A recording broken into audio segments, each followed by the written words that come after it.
என் இனிய அன்பு உள்ளங்களே, உங்கள் அனைவருக்கும் என் அன்பான வணக்கம். என் இதயம் புரியாதோ நாவல் பகுதி 18. வாங்க தொடர்ந்து கதையை கேட்கலாம்.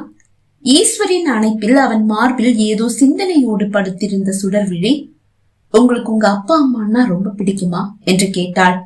இது என்ன கேள்வி? அப்பா அம்மான்னா பிடிக்காதவங்க யாராவது இருக்க முடியுமா? அப்படின்னா எனக்கும் என்னுடைய அப்பா அம்மாவை பிடிக்காம போகுமா? அவளது கேள்வி அது எதை நோக்கி செல்கிறது என்று அவனுக்கு புரிந்தது. உன்னுடைய இழப்பை விட என்னுடைய இழப்பு ரொம்ப பெருசா நீ.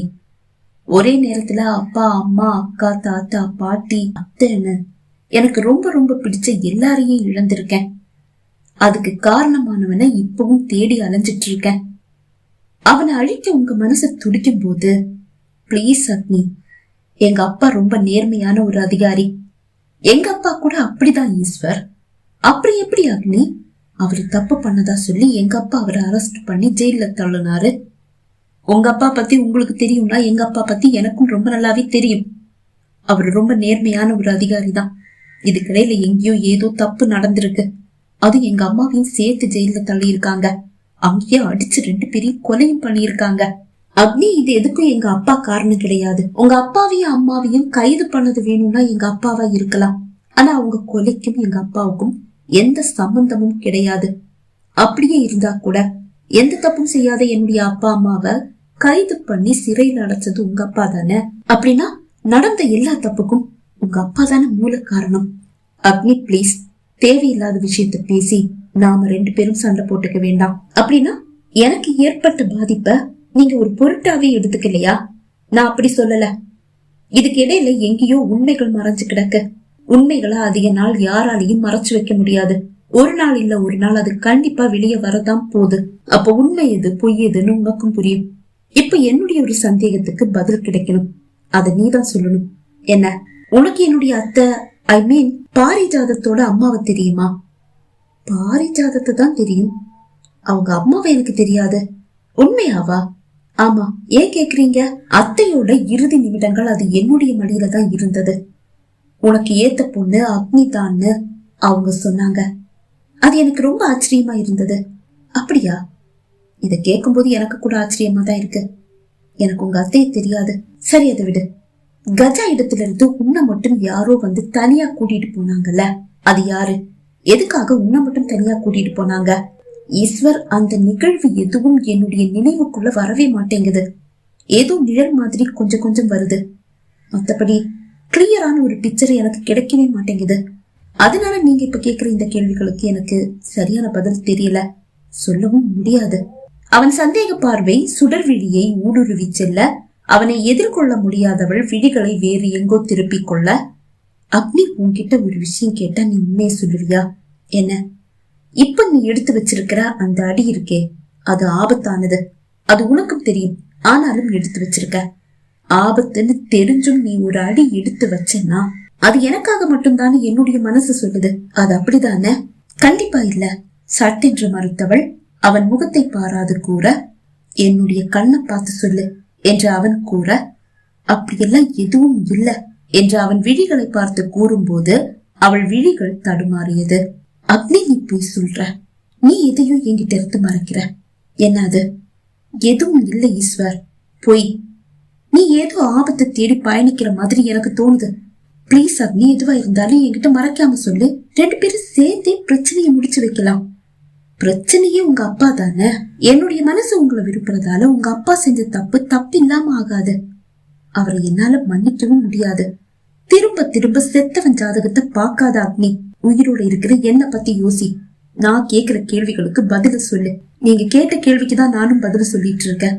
இப்ப கடைசியா நீ என்னதான் சொல்ல வர? எனக்கு இன்னும் கொஞ்சம் டைம் வேணும். எதுக்கு? உங்க கூட சேர்ந்து வாழணுமா வேண்டாமான்னு முடிவு செய்ய. என்ன பார்த்தா உனக்கு என்ன பைத்தியக்கார மாதிரி தெரியுதா? என்ன கட்டி பிடிச்சுக்கிட்டு என்னுடைய மார்பிலேயே சாஞ்சு படுத்துட்டு என் கூட வாழணுமா வேண்டாமான்னு முடிவு செய்ய டைம் கேக்குற. அப்ப சரி, உங்க மார்பில சாயல என்றவள் எழுந்து கொள்ள கோபமாக அவளை இழுத்து இறுக்கமாக கட்டி கொண்டவன், நீ எனக்காக ஏதோ ரிஸ்க் எடுக்கிறேன்னு எனக்கு தோணுது அக்னி. அத நான் கேட்கும் போது நீ அதுல இருந்து தப்பிக்கிறதுக்காக எங்க அப்பாவை பத்தியே பேசிட்டு இருக்க. எனக்கு தேவை உன்னுடைய உண்மையான பதில். நீ எதை நோக்கி பயணம் பண்ணிட்டு இருக்க? அத முதல்ல சொல்லு. அப்படியெல்லாம் எதுவும் இல்லை ஈஸ்வர். இல்ல அக்னி, உனக்கு ஏதேதோ நினைவு வந்திருக்குன்னு எனக்கு தெரியும். அது என்னன்னு என்கிட்ட சொல்லு. நீ என்ன பிரிஞ்ச பிறகு உனக்கு என்ன நடந்தது அத முதல்ல சொல்லு. எதுக்கான பதில் எனக்கு சரியா தெரியல. ஆனா இன்னும் 2 நாள்ல இல்ல 1 வாரத்துல தெரிஞ்சிடும். எப்படி? உங்களை தேடி ஒருத்தி வரப்போறா. யாரு? பாரிஜாதம். பாரிஜாதமா? ஆமா. அது எப்படி உனக்கு தெரியும்? தெரியும். அதுதான் எப்படின்னு கேட்டேன். ஈஸ்வர், நீங்க கேக்குற கேள்விக்கெல்லாம் என்னால பதில் சொல்ல முடியல. சொன்னா அது தப்பாயிடுமோ, நீங்க என்ன தப்பா நினைப்பீங்களோன்ற ஒரு பயம் என் மனசுக்குள்ள இருக்குது. நான் ஒன்னும் தப்பா இல்ல நினைக்க மாட்டேன். நான் கேட்ட கேள்விக்கு பதில் சொல்லு. பாரிஜாதம் என்ன தேடி வரப்போறான்னு உனக்கு எப்படி தெரியும்? உங்க மாமா கஜேந்திரனை நான் சூரனுடைய இடத்துல பார்த்தேன். சூரன் வழியாதான் பாரிஜாதம் உங்களை தேடி வரப்போற விஷயம் எனக்கு தெரியும். மாமாவ சூரன் இடத்துல பாத்தியா? ஆமா, சூரன் தான் சொன்னான்.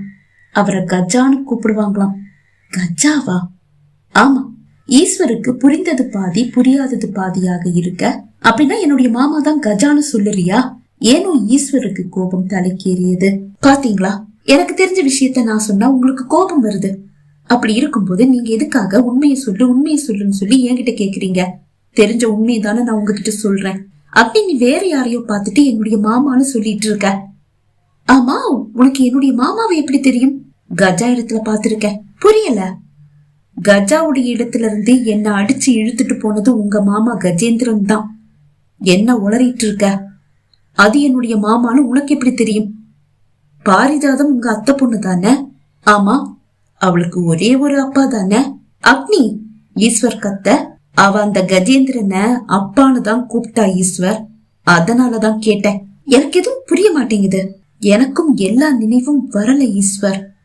என்ன கஜா இடத்துல இருந்து ஏதேதோ கேட்டு கேட்டு அடிச்சது நினைவிருக்கு. ஆனா என்ன கேட்டான்னு நினைவில்ல. அப்புறம் என்னை இழுத்துட்டு ஒரு ரகசிய பாதை வழியா எங்கேயோ கூட்டிட்டு போனான். அங்கதான் பாரிஜாதம் இருந்தா. பாரிஜாதம் என்னை இழுத்துட்டு போனவன அப்பான்னு தான் கூப்பிட்டா. இதுக்கு மேல எனக்கு எதுவும் நினைவு வரல. நானும் மூளைய நல்லா பிழிஞ்சு பார்த்துட்டேன். எந்த நினைவும் வரல. இதையெல்லாம் தேடிதான் நான் சூரனுடைய அசுர கோட்டைக்கு போனேன். அங்க எதுக்கு இதை தேடி போன? அன்னைக்கு அந்த காட்டுக்குள்ள கஜாவோட பையனும் இருந்தான். அவன் பேரு சூரன். அந்த சூரனும் இந்த சூரனும் ஒன்னா இருக்குமோன்ற சந்தேகத்துலதான் நான் சூரனுடைய இடத்துக்கே போனேன். அவனும் இவனும் ஒண்ணுன்னு எனக்கு இப்ப உறுதி ஆயிடுச்சு. என்னை இழுத்துட்டு ரகசிய பாதை வழியா போகும்போது அந்த சூரனையும் உங்க மாமா அவர் கூட கூட்டிட்டு போனாரு. அப்படின்னா எத்தனை கஜா? எனக்கு எப்படி தெரியும்? அத உங்க மாமா கிட்டயே கேளுங்க. அவர் தான் இந்தியாலேயே இல்லையே. இப்ப இந்தியாலதான் இருக்காரு. அசுரக்கோட்டையில இருக்காரு. இப்ப நீங்க தேடி போனா அங்க அவர் இருப்பாரான்னு எனக்கு தெரியல. ஆனா கண்டிப்பா உங்களை சந்திக்க பாரிஜாதத்தோட வருவாரு. அப்ப அவர்கிட்டயே கேளுங்க.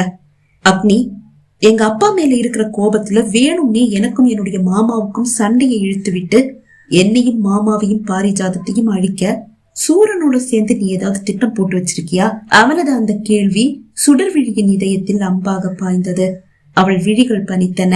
ஈஸ்வரை தள்ளி விட்டு விட்டு எழுந்தவள், உங்க அப்பா மாதிரி முதுகுல குத்துற பழக்கம் எங்களுக்கு இல்ல. தன் உடையை எடுத்துக்கொண்டு குளியலறைக்குள் சென்றவள் உடை மாற்றி வரும்போது கலங்கி சிவந்த விழிகளோடுதான் வந்தாள். அப்போதும் படுக்கையை விட்டு எழாத ஈஸ்வர் ஏதோ சிந்தனையிலேயே இருந்தான். அவனை கோபமாக பார்த்த சுடர்விழி, மாமா மேலையும் பாரிஜாதத்து மேலையும் இந்த அளவு காதலும் பாசமும் இருக்கலாம். எதுக்காக என்னுடைய கழுத்துல இந்த தாலியை கட்டுனீங்க ஈஸ்வர்? நீங்க சொன்ன மாதிரி அன்னைக்கும் இன்னைக்கும் எனக்கு மட்டும்தான் உங்க மேல பாசம் இருக்கு, காதல் இருக்கு. நீங்க சிம்பதிக்காக மட்டும்தான் என்ன கல்யாணம் செஞ்சிருக்கீங்கன்னு எனக்கு இப்ப தோணுது. உங்களுக்கு பாரிஜாதத்தை தான் பிடிச்சிருக்குன்னா நானும் இந்த தாலியும் உங்களுக்கு ஒரு நாளும் தடையா இருக்க மாட்டோம். கூடிய சீக்கிரமே கோர்ட்டில் சந்திக்கலாம். டிவோர்ஸ் கொடுத்துடுங்க. எதிர்க்க எல்லாம் மாட்டேன். படுக்கையிலிருந்து எழுந்து சுடர்விழியின் அருகில் வந்தவன், பாரிஜாதத்தை நான் கட்டிக்கணும்னா தானே நீயும் இந்த தாலி எனக்கு தடை? அவள் கழுத்தில் தொங்கும் தாலியை கையில் ஏந்தியபடி அவன் கேட்க, அதை விடக்கின்று அவன் கையில் இருந்து பறித்தவள், ஏன் மேல நம்பிக்கை இல்லைன்னா அவளை நம்புறீங்கன்னு தான் அர்த்தம். உன்னை நம்பாம இல்ல அக்னி, நீ பழைய நினைவுகளை இழந்து நிக்கிற. அது இன்னும் முழுசா திரும்பல. அதனால யாரையும் பார்த்துட்டு என்னுடைய மாமான்னு சொல்லிட்டு இருக்க. உங்களை தேடி பாரிஜாதம் வரும்போது நான் சொன்னது உண்மையா பொய்யான்னு உங்களுக்கு புரியும். ஆனா அப்ப என்ன தேடி மட்டும் வந்துடாதீங்க. ஏதாவது வாய்க்கு வந்ததை பேசிட போறேன். என்ன பேசிடுவ என்றவன் அவளை கட்டி அணைக்க முயல. தொடாதீங்க, எனக்கு பிடிக்கல. அவன் கையை தட்டி எறிந்து விட்டு அறையில் இருந்து வெளியே செல்ல முயல. அவள் முன் வந்து நின்று வழிமறைத்தான் ஈஸ்வர். அக்னி, நீ எங்க போற? அத கேட்க என்ன நம்பாத உங்களுக்கு, பாரிஜாதத்தை காதலிக்கிற உங்களுக்கு உரிமை இல்லவே இல்ல. கோபத்துல வார்த்தைகளை விடாத அக்னி. உன்னுடைய வார்த்தைகள் என்னுடைய மனசு ரொம்ப காயப்படுத்துது. என்னுடைய மனசை நீங்க காயப்படுத்தினது மறந்து பேசுறீங்க. என்ன அழிக்க சூரனுடைய உதவிய நாடு வேணும் நீ தானே சொன்ன. அதே தானே நான் திருப்பி சொன்னேன். சொன்னா உனக்கு வலிக்குதா? ஆமா, வலிக்கதான் செய்யும். உண்மையா இருக்கிறவங்களுக்கு மட்டும்தான் அப்படி ஒரு வலி வரும். எங்க அன்னைக்கும் இன்னைக்கும் அவன் மேலதானே உங்களுக்கு காதல். அக்னி, தேவையில்லாம பேசாத. நான் பாரிஜாதத்தை காதலிக்கிறேன்னு என்னைக்காவது சொல்லி இருக்கேனா? நீங்க சொல்லிதான் நாங்க அதை புரிஞ்சுக்கணுமா? அவதான் இப்ப உங்களை தேடி வர போறாளே, அவளையே கட்டிக்கிட்டு அவ கூடவே குடும்பம் நடத்துங்க, இல்ல அவ கூடவே வெளிநாட்டுல போய் செட்டில் ஆயிடுங்க. நான் தான் பைத்தியக்காரி, என்னதான் சொல்லணும்? எனக்கு எந்த நினைவுகளும் வராமலே இருந்திருக்கலாம். இந்த வலி வேதனை எதுவுமே இருந்திருக்காது. உங்களை யாரு என்ன தேனூற்று கூட்டிட்டு போக சொன்னது? கண்ணீரோடு கோபமாக அவள் கேட்க, அக்னி என்று அவன் ஏதோ கூற வர, எதுவும் பேச வேண்டாம், எதையும் கேட்க நான் தயாரா இல்ல. இல்லாட்டியும் என்கிட்ட பேச உங்களுக்கு என்ன இருக்கு? சூரனோட கூட்டு சேர்ந்து உங்களையும் உங்க மாமாவையும் உங்க காதலி பாரிஜாதத்தையும் அழிக்க திட்டம் போட்டிருக்கேன் பாருங்க. ஏய், அத நானாடி சொன்னேன், நீ தானே சொன்ன? ஆமா, அப்படிதான் சொன்னேன், அப்படிதான் நான் திட்டம் போட்டிருக்கேன்.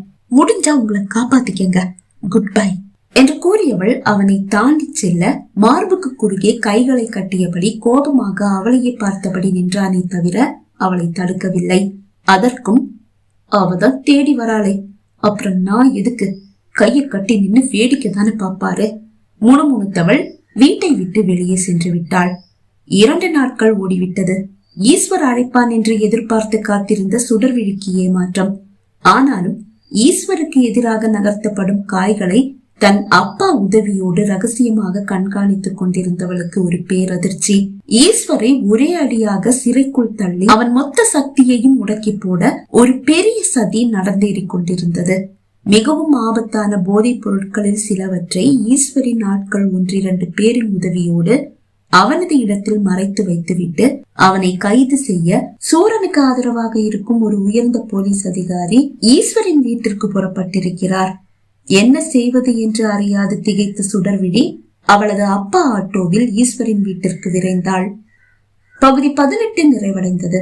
பகுதி 19 உங்களை சந்திக்கும் வரை விடைபெறுகிறேன். நன்றி, வணக்கம்.